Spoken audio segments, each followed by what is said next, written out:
you asked. Aidan and Miles both laughed. Pollies don't exist anymore.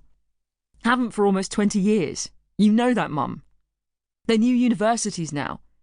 Cambridge Poly is Anglia Ruskin University, Aidan said, through a mouthful of homemade Yorkshire pudding. Is that where you're studying? Anglia Ruskin, dear?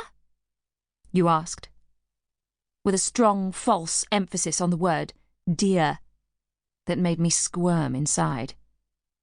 No, actually, I'm at the old university, Trinity College, with Miles. Your lips tightened. A blue stocking, then? She doesn't exactly look like a blue stocking, does she? Rupert trumpeted from the end of the table. Annoyed by this attempt at a compliment, you thwarted your husband with your eyes.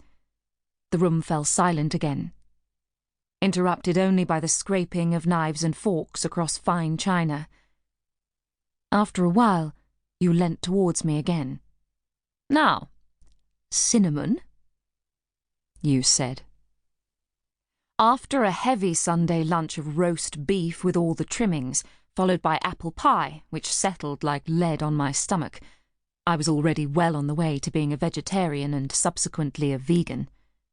You asked me to help clear the table and wash up, while Miles's father invited his sons to admire the new dahlia border in the garden.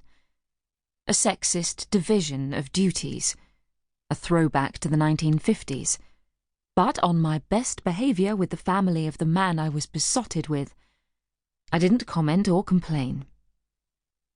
As we were loading the dishwasher, I saw the men walking along the path at the side of the house, past the kitchen window.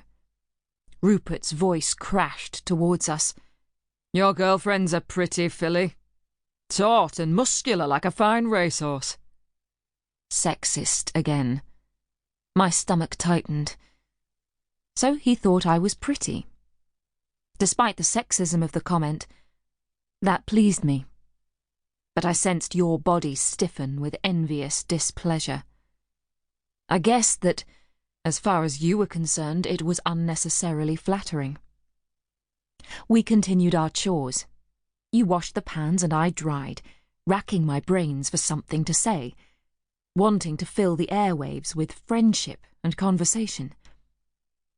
It's a lovely area. How long have you lived here? I tried. All my life. So you were brought up around here? That's what all my life means, yes. The silence expanded. Ask open, not closed questions, I told myself. Where do you work? Tell me about your job. I persisted. You stopped washing up, pulled off your rubber gloves and stepped towards me, pouring your angry eyes into mine. I'm a wife and mother. It isn't a job. It's a privilege and a pleasure. I would have thought a girl like you, with brains sprouting out of your ears, would have realised that. Chapter 2. Caprice. Have a good day at work, dear, I shout as you leave. I'll tidy up and then I'll take the children to school. You're welcome, I mutter beneath my breath as a front door bangs shut. You never really thank me for all I do with the children. Difficult to work with, getting through nannys like cannon fodder. You were coming home from work early tonight to interview yet another one. In the meantime, I take the flak and help you out. And recently your ingratitude has ramped up a notch. Since I could no longer bear being cooped up in the poky annex at the back of the house, like a factory farm chicken, and insisted on moving into the guest suite of the house I paid for in the first place, you have been even more sparing with your thanks. Saffron, why, when he had a homemaker for a mother, did my son choose to marry you? A selfish, career-obsessed woman. I sigh inside and begin to clear the breakfast table. I wouldn't mind so much, but you are such an intellectual snob, looking down your nose at me because I went to secretarial college. You may have a double first in philosophy from Cambridge University and have set up your own boutique law firm,